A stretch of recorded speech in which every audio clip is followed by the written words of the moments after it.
محكم البيان. بسم الله الرحمن الرحيم.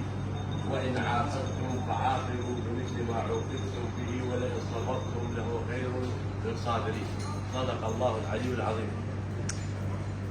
اخواننا السواعي منقولين معاهم السيد المبروك بالنسبة الحسنة والنسبة المبارك، حياكم الله جميعا.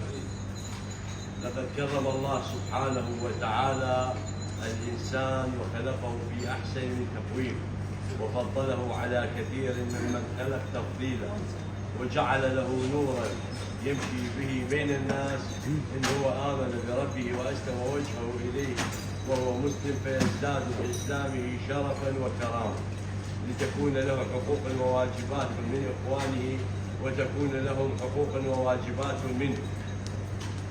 كما نقول إن الإنسان يقيم من خلال أخلاقه وأعماله المعبرة عن تلك الأخلاق، حيث أن ارتباط العقيدة بالأخلاق وثيق جدا، لذا كثير ما يربط الله سبحانه وتعالى بين الإيمان والعمل الصالح الذي تعد الأركان الحسنة الأخلاق الحسنة أحد أركانه، حيث أن العقيدة دون خلق شجرة لا ظل لها ولا ثمر، كما أن الأخلاق هي عنوان الشعوب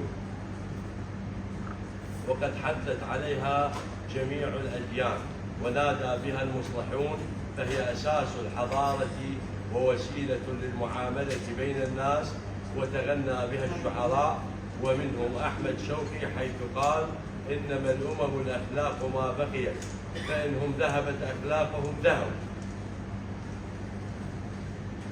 وفي نفس الوقت اليوم نقول نحن جميعا بحاجة إلى أخلاق الإسلام لتستقيم أمورنا وتنصلح أحوالنا وتصرفاتنا ويحسن إسلامنا، فلا يقبل عمل أو ترفع عبادة بدون أخلاق تحكم السلوك وتوجه التصرفات، انطلاقا من حديث الرسول عليه أفضل الصلاة والسلام حيث قال: إن من أحبكم إلي وأقربكم مني مجلسا يوم القيامة حاسنكم أخلاقا. صدق الرسول.